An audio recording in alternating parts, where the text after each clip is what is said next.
Bom, estamos aqui novamente para trazer mais informação para vocês. É para contar como é que as coisas funcionam por trás das cortinas. Porque a imprensa, a mídia brasileira, só mostra o que está na frente das cortinas. Se você abrir as cortinas, você vai ver uma podridão, uma vagabundagem, um sem vergonhismo sem fim. Vou falar hoje sobre pesquisas, inclusive, e tal, mas eu quero deixar bem claro que o presidente Bolsonaro ainda vai ter muito trabalho. Ele precisa, eu sei que ele mudou a presidência da Embrapa, não sei se com a devida preocupação de que a Embrapa é um organismo de produção de tecnologia para produtores. Não interessa se é grande, se é pequeno. Aliás, eu quero até deixar bem claro que quando eu estava lá como chefe de gabinete, eu ia muito nos ministérios, e lá no Ministério da Agricultura tinha uma gauchada grande, com os quais eu às vezes tomava chimarrão, conversava e tal. E tinha caixas no arquivo lá, mais de 3.000 tecnologias para o pequeno agricultor. Vocês acham, e isso eu perguntei para os chefões lá do Ministério da Agricultura, que na época, inclusive, o chefe de gabinete do Turra, por exemplo, que era ministro, que era gaúcho, também era gaúcho, e a gente batia muito papo lá. Vocês acham que alguma vez alguma pessoa do MST foi lá buscar essa tecnologia para divulgá-las lá? Ou até mesmo alguém da Embrapa? Não. Mas depois eles conseguiram colocar muita gente de esquerda lá. O chefe do jurídico do Ministério da Agricultura era mas meio roxo. Era comunista até dizer chega e tal. E assim eles foram introduzindo pessoas. Mas nunca com interesse de produção. A reforma agrária, eu já falei, o Brasil teve a melhor reforma agrária do mundo. Chamava-se Projeto Campo, feito aqui no estado de Minas Gerais, recurso do governo japonês. E eu não lembro na época se era o ministro Alice Paulinelli que era o secretário. Mas foi um trabalho maravilhoso, onde a arrecadação de ICMS e IPI da região aumentou mais de 100 vezes, tal, porque era uma região que só tinha campo e cerradinho e tal, não era aproveitada não ser na época da queimada, e tudo virou área de agricultura, mas um projeto racional, com áreas entre 200 a 400 hectares, dependendo de localização, água e etc. E foi um projeto maravilhoso, mas as pessoas eram escolhidas pela sua capacidade para participar do projeto. Então, foi feito um convênio com uma cooperativa lá do sul, se não me engano, a Cosuel, que indicava filhos de agricultores que tinham conhecimento já da área, que sabiam dirigir trator, capinar, etc. e tal. E o projeto foi espetacular e funcionou maravilhosamente bem. Então nós temos a melhor reforma agrária já feita no planeta. Mas você não ouve ninguém falar isso. O governo não adota essa reforma como medida. Mas tudo bem. Então eu quero deixar bem claro que o Bolsonaro ainda tem muita coisa para mudar. Inclusive, por exemplo, o IBGE. Eu até nem sei se mudou, mas continua a mesma porcaria. O IBGE, gente, é uma fantasia. Ele só funciona mais ou menos bem quando faz aquele censo que contrata milhares de pessoas que vão de casa em casa, de área rural em área rural, fazendo perguntas que vão aí sim lhes dar alguma oportunidade de trabalharem com a verdade. De resto, eu não vou mentir para vocês. O IBGE, por exemplo, aqui em Uberaba, são 4 ou 5, acho que nem 3 ou 4 funcionários tal, para atender mais de 30 cidades.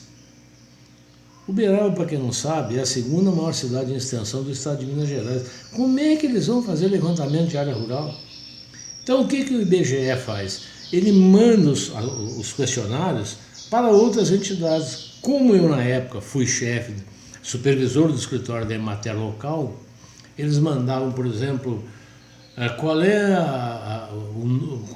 qual o tamanho, quantos hectares tem as áreas irrigáveis da sua região, da região atendida pelo seu escritório. Na época nós atendíamos acho que 9 ou 10 municípios e tal. Não era escritório regional, mas como não tinha escritório nas outras cidades, nós atendíamos também. Mas na época não tinha ainda aerofotogrametria instalada, não tinha nada. Não tinha como dar essa resposta. E o que eu fazia? Nós tínhamos duas secretárias, a quem manda até um abraço, se alguma delas um dia estiver ligada aqui, a Augusta e a Ângela. Aí eu perguntava uma hora para a Augusta, outra hora para a Ângela. Augusta, quantos hectares você acha que tem? Ah, Sérgio, mas eu sou secretária, eu não sou técnica e tal. Eu falei, não, cita um número aí entre 50 mil e 70 mil. Ah, então 60 mil para ficar no meio. E eu, 60 mil. Aí vem a outra pergunta, outro questionário, qual é o índice de mecanização? Gente, a Emater atendia pessoas que acreditavam em tecnologia e tal, e era 10%, nem isso, talvez, dos produtores rurais. Então não tinha como. Mas aí eu perguntava para outra secretária, para Augusta, ou para Ângela, não lembro, qual é o índice? Não, eu não sei, tá? Não, mas chuta entre 10% e 20%. Ah, 20%. E eu, respondia 20%. Esses dados é que o IBGE usa. O IBGE manda depois para o Banco do Brasil quantos hectares vocês vão financiar e tal. Hoje o Banco do Brasil não é responsável pelo financiamento nem de 10% da área agricultável do Brasil. Eu já falei, hoje quem financia a agricultura brasileira são as multinacionais fazendo compra antecipada. Então, aí mandar o Banco do Brasil, nós vamos atender 30 mil, sei lá, 30 mil hectares. Põe 50 tal. Aí o IBGE mandar 50. E assim são os índices de informação que a gente recebe todo dia. Quando eu vejo lá, de acordo com o IBGE, eu falo, já vem bobagem aí. Normalmente é bobagem. Não dá. Eu não estou culpando o pessoal do IBGE, mas eles não têm estrutura, principalmente de funcionários, para poder fazer esse serviço. Mas os governantes querem trabalhar com números. Então, gente, números no Brasil, não acredite em quase nenhum. É tudo... às vezes a pessoa que vai responder o questionário tem uma orientação esquerdista, e aí ele fala, se eu botar 100, vai beneficiar o governo, eu vou botar só 50 e eu quero que o governo se lasque. Então assim são as respostas que chegam lá no IBGE. Infelizmente o IBGE não tem estrutura para poder fazer esse serviço. Mas, como no Brasil, tudo é em função de números e tal, e a tal de pesquisa também. Eu volto a falar para você, não acredite em pesquisa, nenhuma. Eu fui, já falei aqui, presidente de diretório municipal de partido, fui chefe de campanha de diversos políticos em diversos níveis e tal. Eu nunca contratei serviço de pesquisa. Eu sempre comprei a pesquisa que eu precisava. Quando eu chegava lá nos institutos, os caras falavam assim, é 50 mil a pesquisa. Falei, tudo bem, mas para o meu candidato sair em primeiro. Não, aí fica em 80 mil. Você entende o que é pesquisa desses institutos? Hoje, por exemplo, você não vê mais pesquisa quantitativa no caso do desenvolvimento industrial e outra. Não, é o índice de otimismo dos industriais que subiu tantos por cento.